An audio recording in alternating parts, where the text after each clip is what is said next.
అజిత్ కుమార్ ఈ పేరు ఇప్పుడు దేశవ్యాప్తంగా మారుమోగుతోంది. తమిళనాడును అతలాకుతలం చేసేస్తోంది. ఓ గుడిలో ప్రైవేట్ సెక్యూరిటీ గార్డ్ గా పనిచేస్తున్న 27 ఏళ్ల యువకుడి మరణం సంచలనం రేపుతోంది. గుడిలో 10 తులాల బంగారం కనబడటం లేదు అని ఓ ఇద్దరు మహిళలు ఇచ్చిన కంప్లైంట్ తో పోలీసులు రెచ్చిపోయారు. కంప్లైంట్ ఇచ్చిన వారు ఇతనే చేశాడు అని చెప్పడానికి ఎటువంటి ఆధారాలు లేవు. కానీ కాకీలు అతని ఇంటికి వెళ్లి లాక్కొచ్చారు. ఎఫ్ఐఆర్ కూడా నమోదు చేయలేదు.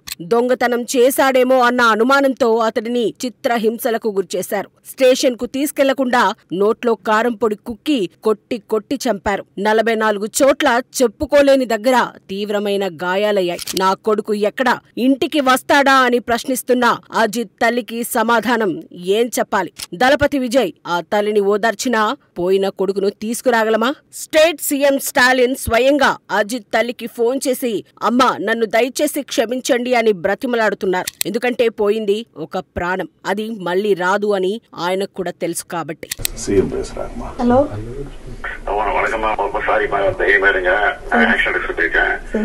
అసలు ఇంతలా అజిత్ కుమార్ ని బ్రూటల్ గా చంపడానికి కారణం ఏంటి? అతడు చేసిన తప్పేంటి? అసలు జరిగిన కథ ఏంటి?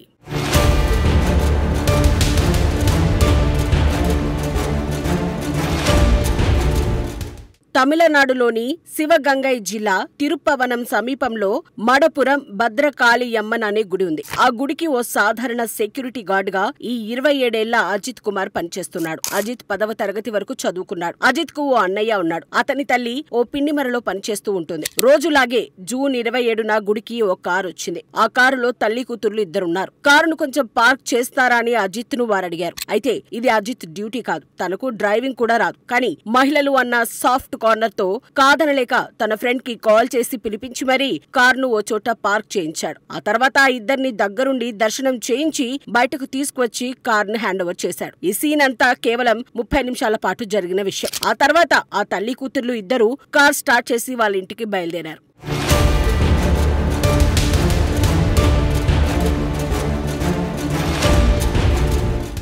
అప్పటి వరకు అంతా కూల్ గా జరిగిపోయింది. కానీ ఇప్పుడే అసలు కథ మొదలైంది. కారులో ఇంటికి బయలుదేరిన ఈ తల్లి కూతుర్లు మధ్యలో ఓ చోట ఆగి భోజనం చేశారు. అప్పుడే వారికి కారులో ఉన్న బంగారు ఆభరణాల గురించి గుర్తుకొచ్చింది. వెళ్లి చూసేలోగా నగలు లేవట. ఆ కంగారుతోనే వెంటనే మళ్లీ గుడికి వెళ్లి అక్కడున్న అధికారులను కలిసి బంగారం కనిపించడం లేదని చెప్పితే వారు అజిత్ ని పిలిచి అడిగారు. అజిత్ తనకు ఏమి తెలియదని చెప్పడంతో ఆ తల్లి కూతుర్లు పోలీస్ స్టేషన్ కు వెళ్లి కంప్లైంట్ చేశారు. దీంతో ఆ రోజు రాత్రే పోలీసులు గుడికి వచ్చి అజిత్ కుమార్ ను స్టేషన్ కు తీసుకెళ్లారు. పోలీసులు అజిత్ కుమార్ ను గట్టిగానే విచారించారు. తనకి ఏం తెలియదని అజిత్ చెప్పేశాడు. అంతేకాదు అతని ఫ్రెండ్ కి కూడా కాల్ చేశారు. అతను కూడా తనకు ఏమీ తెలియదని చెప్పడంతో పోలీసులు అజిత్ ను ఇంటికి పంపించేశారు. వాస్తవానికి ఎవరైనా కంప్లైంట్ ఇస్తే పోలీసులు చట్ట ప్రకారం అతనిపై ఎఫ్ఐఆర్ నమోదు చేయాలి. ఆ తర్వాత ప్రొసీడింగ్స్ మొదలు పెట్టాలి. ఇన్వెస్టిగేషన్ చేసి కోర్టులో ప్రొడ్యూస్ చేయాలి. కానీ అజిత్ కేసులో అలా జరగలేదు.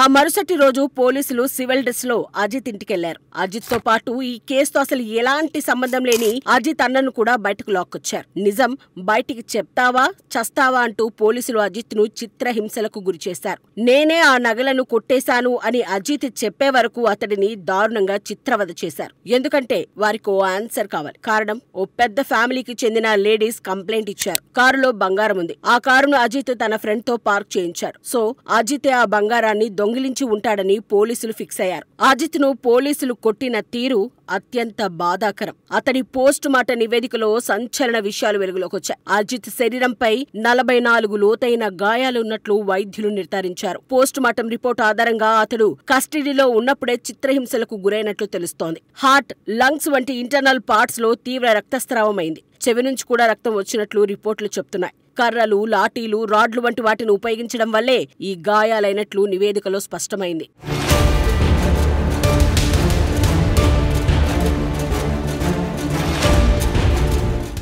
ఇలా పోలీసులు కొట్టడాన్ని తట్టుకోలేక ఎక్కడ చంపేస్తారేమో అన్న భయంతో అజిత్ తానే బంగారాన్ని తీసుకున్నానని చెప్పాడు. ఆ బంగారాన్ని ఎక్కడ దాచవని అడిగితే భద్రకాళియమ్మన్ గుడి వెనకాలని చెప్పడంతో మఫ్కీలో వచ్చిన 5 పోలీసులు ఆ చోటుకు తీసుకెళ్లమని అజిత్ ను వ్యానెక్కించారు. గుడికి తీసుకెళ్లారు. ఇక గుడి వెనకాలకు తీసుకువెళ్తుండగా అజిత్ బయటపడ్డాడు. తాను ఏ తప్పు చేయలేదని, తనకు ఏ సంబంధం లేదని తనను వదిలేయమని రిక్వెస్ట్ చేశాడు. కాళ్లా వేళ్లా పడ్డాడు. అయినా పోలీసులు కనికరించలేదు. కంట్రోల్ కోల్పోయి అతడిని ఇంకా చిత్రవద చేస్తే తప్ప నిజం చెప్పడని రెచ్చిపోయారు. ఆ గుడి వెనకాల పోలీసులు అతడిని కొడుతున్న విజువల్స్ బయటపడ్డాయి. ఆ విజువల్స్ చూస్తే అతను ఎంత నరకం అనుభవించాడో అర్థమవుతుంది. కారంపొడి నోట్లో కుక్కి నీళ్లు అడిగితే నీళ్లివ్వకుండా చిత్రహింసలు పెట్టి కొట్టి చంపేశారు. ఇదంతా ఎక్కడో సీక్రెట్ గా జరిగిన విషయం కాదు, అందరూ చూస్తుండగా జరిగింది. అజిత్ను కొడుతున్న దృశ్యాలను గుడి దగ్గర ఉన్న వ్యక్తులు, కార్ పార్కింగ్ చేసిన అజిత్ ఫ్రెండ్, ఇంకా చాలా మంది చూశారు. ఓ సెక్యూరిటీ గార్డే కదా, ఏం చేస్తాడులే అని పోలీసులు ఇంతటి దారుణానికి ఒడిగట్టారని స్థానికులు అంటున్నారు. అజిత్ డెడ్ బాడీని మాయం చేద్దామనుకున్నారు. కానీ అక్కడున్న వారంతా జరిగిందంతా కళ్ళారా చూశారు. తప్పించుకోవడానికి పోలీసులకు ఎలాంటి ఆస్కారం లేదు. దీంతో వేరే దారి లేక అడ్డంగా బుక్ అయ్యారు. అందరినీ సస్పెండ్ చేశారు. కొందరిపై కేసులు కూడా నమోదయ్యాయి. పోలీస్ బ్రుటాలిటీ మీద జడ్జ్ కూడా చాలా సీరియస్గా రియాక్ట్ అయ్యారు. ఈ కేసులో మీకు తగిన శిక్ష పడేలా చూస్తానని స్ట్రాంగ్గా హెచ్చరించారు.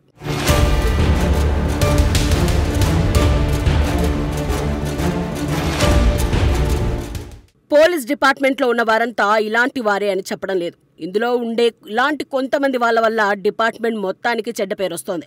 ఇవాళ అజిత్ కుమార్ ఫ్యామిలీ ముందు మౌనంగా నిలబడింది పోలీసులు మాత్రమే కాదు, వాళ్ళు రిపోర్ట్ చేస్తున్న రాష్ట్ర ముఖ్యమంత్రి స్టాలిన్ కూడా. ఈ పోలీసులు చేసిన పనికి ఆయనకు కూడా ఏం చెప్పాలో అర్థం కావడం లేదు. ఘోరమైన తప్పు జరిగింది, ఇలాంటివి జరగకుండా చూసుకుంటాను, నన్ను క్షమించండి అని అజిత్ తల్లిని రిక్వెస్ట్ చేయడం తప్పితే సీఎం స్టాలిన్ ఏమీ మాట్లాడలేకపోతున్నారు. ఇదిలా ఉంటే కేవలం డీఎంకే అధికారంలోనే ఉన్న ఈ 4.5 ఏళ్లలోనే 24 కస్టోడియల్ డెత్స్ జరిగాయని నివేదికలు చెబుతున్నాయి. దీనిపై అపోజిషన్ పార్టీలు మండిపడుతున్నాయి. పొలిటికల్ పార్టీ లీడర్లు అజిత్ తల్లిని కలిసి ఆమెను ఓదార్చేందుకు ప్రయత్నిస్తున్నారు. ఈ కేసును సిట్కి బదిలీ చేయమని డిమాండ్ చేస్తున్నారు. ఈ క్రమంలో ఈ ఘటనను తీవ్రంగా పరిగణించిన రాష్ట్ర ప్రభుత్వం కేసును సీబీఐకి అప్పగించింది. ఎన్ని చేసినా ఆ తల్లికి కొడుకు లేని లోటును ఎవరూ తీర్చలేరు కదా.